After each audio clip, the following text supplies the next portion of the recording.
Hello, welcome to Mom Treading Water. My name is Melissa Libby, and I am very excited today to introduce Carrie Herzberger. And I apologize if you can hear my dog in the background, but see, this is the part of being imperfect.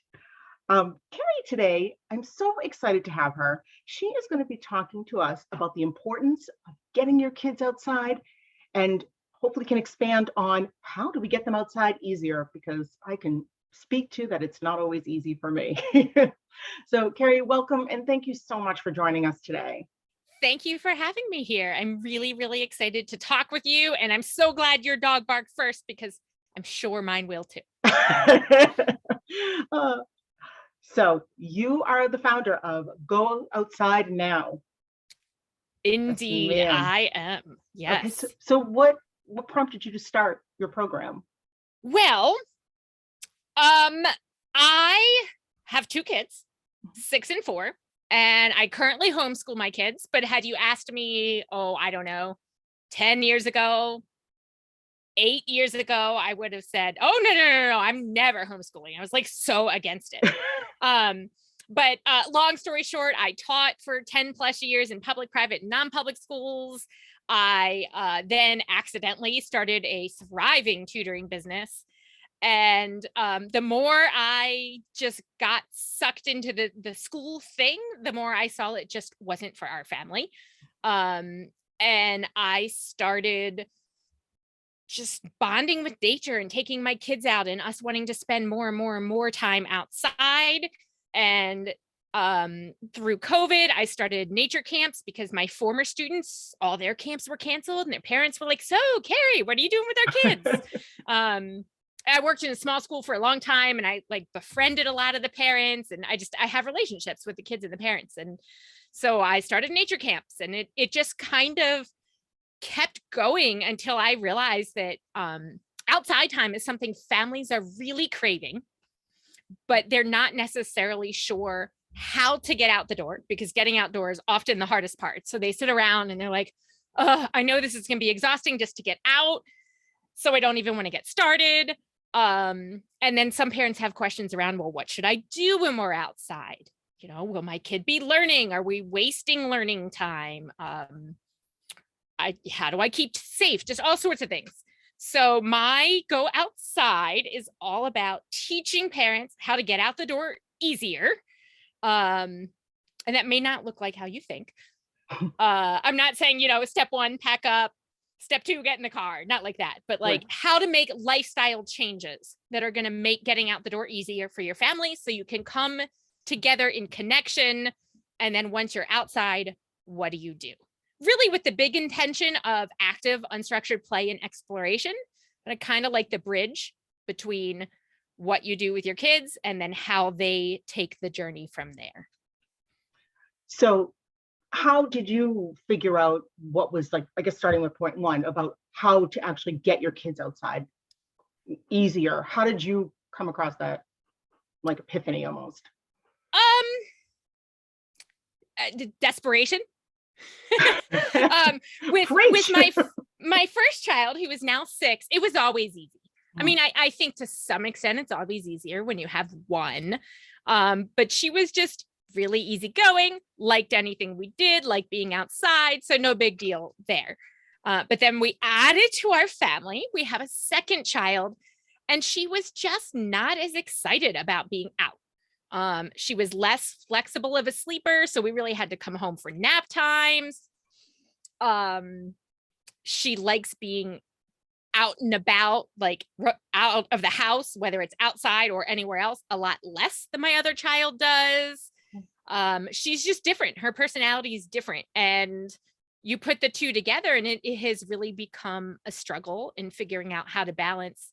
How do we leave our house and have everybody be happy?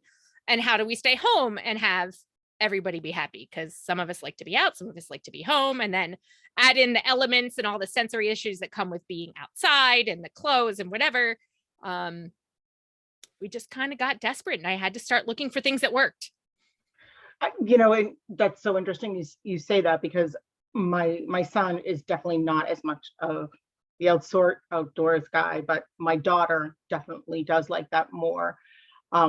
and we do struggle getting out the door. It just feels like it's torture, especially in Maine. And we get them all bundled up in their winter clothes, and I mean it's work.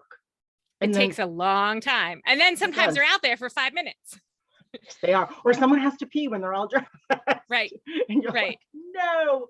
Because I always forget to ask, do you have to go to the bathroom before we start putting on the clothes? Yeah.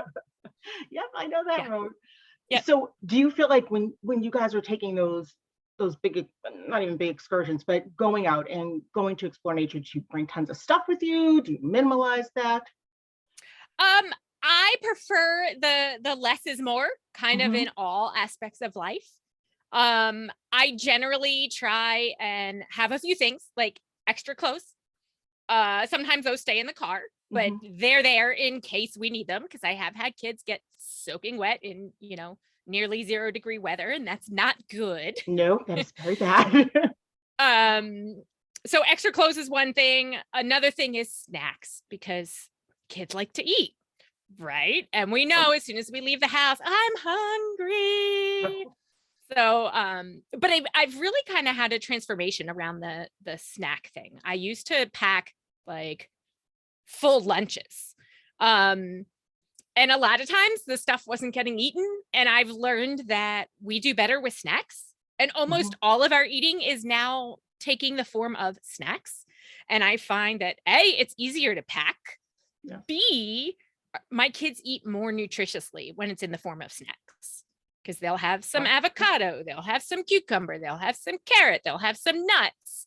And it looks really different than a full meal, and it's easier to pack and faster, and they can help. And it's, just made our life easier. Yeah. Do you think it's because then when they're outside, they want to be playing and exploring, and they don't really want to sit down and eat a meal? Exactly. So they can grab their clementine or whatever it is and take it with them to whatever they were doing. And, then when they finally realize they're starving, they'll sit down and eat for a while, or more often than not, it's in the car when we're going home. And that's when the grumpy set in. They're like, oh, I've just been playing for 4 or 5 hours and I finally realized I'm really hungry. So do they play 4 or 5 hours, like just free play? And oh yeah, my sweet spot I find is about 4 hours with most groups of kids. When I ran my nature camps, it was 4 hours. When we would end early because of weather, the temperature was really cold or it was raining, and we would choose to still do it but end it early, the kids wouldn't be ready. It was like their body was conditioned to a 4-hour thing, and I could not get them to leave. It was work to get them to leave. But when we did 4 hours, it just seemed to be the natural fading point. So what do the kids normally do? I guess it sounds like in free play, what do they do? But it's free play, so I guess it varies, or it definitely varies. I have a story about this. One of my first nature camps, a student who I had taught in a school, so he had a teacher-student relationship with me, came up to me and said, well, Miss Carrie, we're not doing anything. And I said, well, what do you mean? He goes, well, you didn't tell us what to do yet.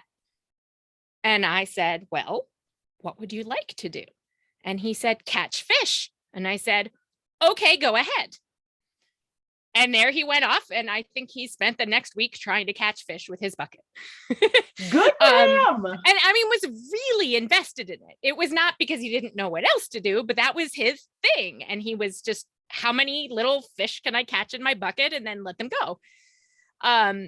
So I think a lot of times kids are not used to unstructured play, because a lot of them go to school and then they have after school activities. And I think as parents, we also start to feel guilty that we're not entertaining our kids, or we're not giving them enough learning opportunities. So it's always us who are jumping in, and we're kind of controlling what the kids do and how they play, because we think we should.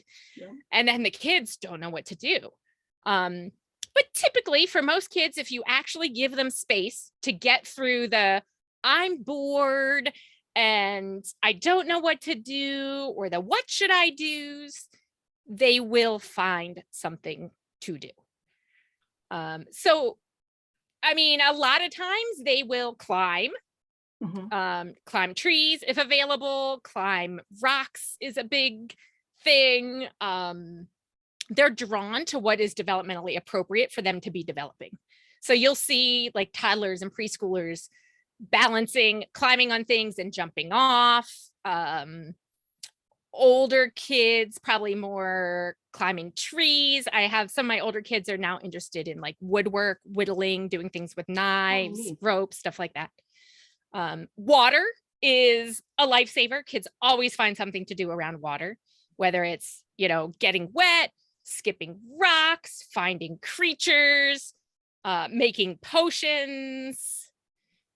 Those are all, it's funny you say that because those are all things that especially my daughter, she loves to do. Yes, exactly. It seems like, I mean, I can see when my kids do that because we live in a very rural area, so it's easy for us in certain ways to get outside because we just literally go outside our back door. That it can possibly help with like problem solving and coming to conclusions and working things out. And besides the physical, I think it also helps them mentally and developmentally. I mean, you're the expert, I'm not. That's just my random observation. Yeah, absolutely. I mean, there's all sorts of research around this. I have a running document on my computer that I have pulled up in front of me, but it's associated with all kinds of better mental and physical health. As far as what you were saying, it is definitely tied towards problem solving and executive functioning, increased focus. I've heard some people, this is very, very contested, but I've heard some people say a reduction in ADHD diagnosis, or at least in symptoms. Some people, you say that and they'll like really attack you and say, no, that's not possible. But other people have put that out there as a thing. It helps with sensory development, like your sense of balance, your sense of where you are in space. Grip strength, you know how kids love to hang. Yes. And now grip strength has been reported as being a leading indicator of overall health and mortality. So like people with good grip strength are likely to live longer than people without it. So yes, please let your kids hang. Let them hang on the monkey bars. Let them hang on the tree branches. It's so important. I didn't know that. That's like, see, we learn something new every single day. Exactly. Yeah. Dirt has bacteria that boost your serotonin, which is, you know, in simplified terms, your happy hormone. So it's related to just overall mental health and happiness.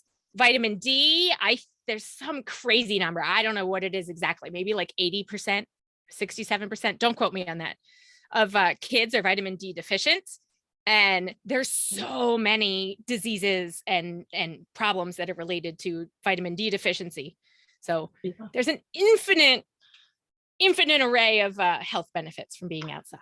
You know what? And I believe that. I mean, I have type 1, like this always comes up, but I do get a vitamin D deficiency. It's just part of the stinky part of type 1 diabetes. But yeah, I totally believe that. I absolutely believe it. And especially, again, like us, we're in Maine. It's some days we can't go outside because it's a safety issue. I mean, right, dangerously cold. Right, you can't.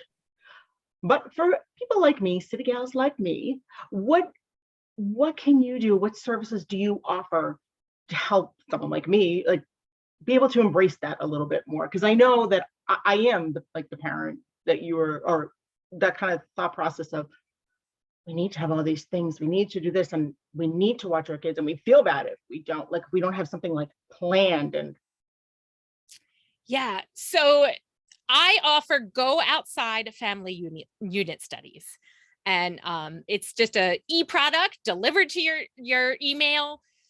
And each month is a theme. So March's theme is worms, and it includes 3 no prep go outside activities. Now, these are really simple activities that you could go outside and do in 5 minutes, or if your kid is really into it, you know, it might turn into a 3 or 4 hour experience. But it's all designed to be easy. So there's no prep outside activities. There's art project that's related to the theme. There's science or social studies for deeper investigation. There's a short book list, both fiction and nonfiction for younger and older kids. What am I missing? There's a scavenger hunt related to the theme, because that's just such an easy way to get outside. And scavenger hunts never get old, because if you change what you're looking for, am I leaving anything out? That's a lot. A nature journal prompt. Oh, fun.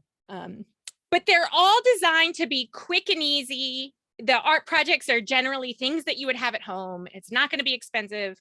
You're not going to be running to the store to collect materials to prep a whole month of activities. Oh, thank you. Yes. And I know because anytime there's prep involved, it just doesn't happen. I'm like, oh, that's a great idea. And then it doesn't happen. No, or it feels like you do so much to prep, and then the activity takes like 2 minutes, and you're like, well, that was fun. Right. I'm like, who was that fun for? Why did we do that? Yeah, exactly. Yeah. When did that become a good plan? And as much as like I love to say same thing, I'm like, oh, okay, we'll do all these, and then I'm like, oh, too much, too much, right? Exactly. And it's all designed around your and your child's interests. So, for example, this theme, the March theme is worms. If you're into it, great. If you're not, that's okay. There's probably something on the list you're going to enjoy, but it's not like you're missing pieces if you skip certain activities. If you're not really into the theme and your kid didn't enjoy the go outside activities, then skip the science or social studies activity. Or maybe they're afraid of worms and don't want to get down and dirty with them, but maybe the book list is a great place to start. So there's just, it's designed so that you can do different things and experience the unit in your way. I love that.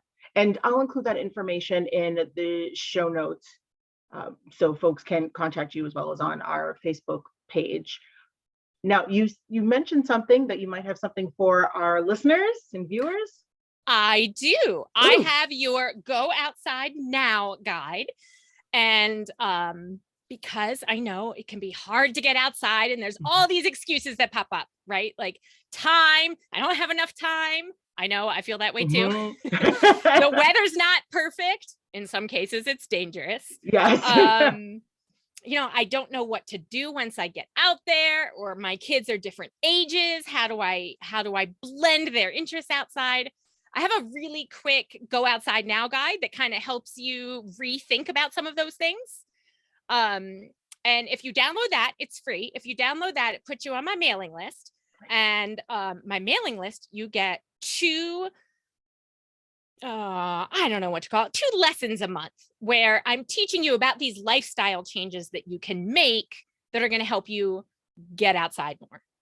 They're going to help you ditch the hustle. They're going to help you connect with your kid more, which is essential in getting out the door faster. Yes.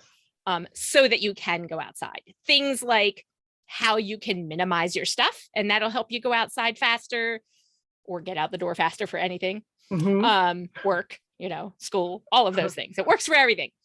How you can actually slow down, and that will get you out the door faster. I know that seems weird. Like, wait, I'm going to slow down and now I won't be late, right? It sounds strange. But it's huge. That has probably made the biggest difference in our family in being able to leave our house and get places on time, not late. Wait, so you're saying slow down. So do you start getting ready earlier, or now I'm intrigued by this. I'm extra intrigued. I would say that really depends on your family situation. Okay. In a sense, I like having less time to get ready. And I know that sounds contradictory, but slowing down in terms of don't hurry through your stuff. So if you as a mom are hurrying through everything, your kids are feeling that sense of fluster and hurry. And then they kind of start to embody it too. But if you slow down and just kind of chill out about everything, then they're in this state of calm as well. When you're not hurrying, you're less likely to multitask. So, let's say you're prepping the snacks and you do it from beginning to end rather than trying to prep the snacks and cook breakfast and talk on the phone. And, then your brain is frazzled again. Your kids are frazzled. But if you're doing one thing at a time and calmly, then you have time to connect back with your kids. So you're just taking everything slowly and you're looking at it from a perspective of connecting with your kids. And when they feel connected with you, They're much more likely to be compliant. You're not Mhm. shouting directions into another room. Get your shoes, get your coat. Did you brush your teeth yet? You know, and then they're like, okay, mom. And then you see them and none of it's done. And then the snacks aren't packed because you're helping them. And then you forget half the snacks or do something like I've done and forget your kid's coat or We've done that. shoes. Yeah. Definitely send my kid places without shoes before. I'm laughing because do you like spy on our house? Because that is exactly what happens. It's exactly what happens. Right. And it Exactly. happens for almost everyone. Like it happens for me too. I'm not giving you these ideas because I've mastered them. I've given you these ideas because I had trouble too. And these are things that I've implemented that have worked for us. And we're all works in progress. I know that's what you are about. That's what this show is about. Yes. But I think it's really important that everyone understands that what you were saying and that what I am saying is probably almost all of your listeners are probably experiencing the same thing we are. Yeah. No, I think you're right. And you're right. No, it's not about being perfect. Doesn't mean that you know everything or I know everything or everything always works perfectly for us. But it's good because at least it makes you aware. And sometimes just being aware helps implement those changes. Exactly. Hopefully make all people happy as much as they can be. Exactly. And I think that's something we need to remember too, is that our ideal picture of family is never going to be perfect. Or maybe your ideal picture is perfect, but we're always going to have trouble because we're people, we have feelings. We're people, we make mistakes. Guess what? Our kids are too. They have feelings too. And we need to kind of honor that and recognize that, yeah, we're going to make changes and that's going to create progress. And we're going to get closer and closer to the ideal that we want. But there are going to be problems because that's life. Right. And that's okay. It doesn't mean you're doing something wrong. It just means this is the way it goes. We're just human. Exactly. You're just human. Yep. Carrie, thank you so much for being with us today. Of course. This was such great information, and now I am oddly excited for tomorrow morning getting the kids ready, and that's exactly what I'm going to do. Cleansing breath, one thing at a time. I'm gonna be chill. I'm gonna give a report back on that. I would love to hear it, and give yourself some space that maybe you'll be late, and that's okay. But I would strongly predict that you won't be late if you actually slow down, that you're less likely to be late. You know what? You're probably right. Like, I'm just thinking about everything you're just saying, and I know we need to wrap it up, but like the mornings that the kids do go out and play out in the snow before we leave for school. I mean, it's not even a long time. It's like 10 minutes maybe at best. But I think I do have a different approach now that you're saying that because we do have that time and no one's raising their voices. And that when I say that, I mean me. I'm like, it's me, all me. All right, I'm going to be very aware of that tomorrow morning, especially. Thank you for the information. I'm gonna ask tomorrow if I don't hear from you. Okay, that's fair. Call me out. Call me out. Thank you again. And again, I'm going to include all your information in the show notes so folks can get that great information. I mean, there's so many takeaways from this today, and I appreciate your time. And hopefully you'll come back again and visit with us. I would love that. Absolutely. Oh, I forgot to tell. I'm sorry. I forgot to tell your listeners that when you download that Go Outside Now guide and you hop onto my mailing list, I will enter their name in a raffle drawing for a free spot in my my Zoom caregiver happy hour / coffee hour, where we just kind of talk as parents and support each other. So I love that. I know that because sometimes you just need to just talk to someone and talk it out and be like, okay, I'm not losing it. It's not just me, and helps find solutions. That's great. Okay. Ooh, that's good. Thank you for offering that. That's really nice. Sure, of course. That's great. I'll include all that information there as well. Sounds lovely. Great. Thanks so much for having me. Thank you for joining us. Enjoy the rest of your day. You too. Thank you.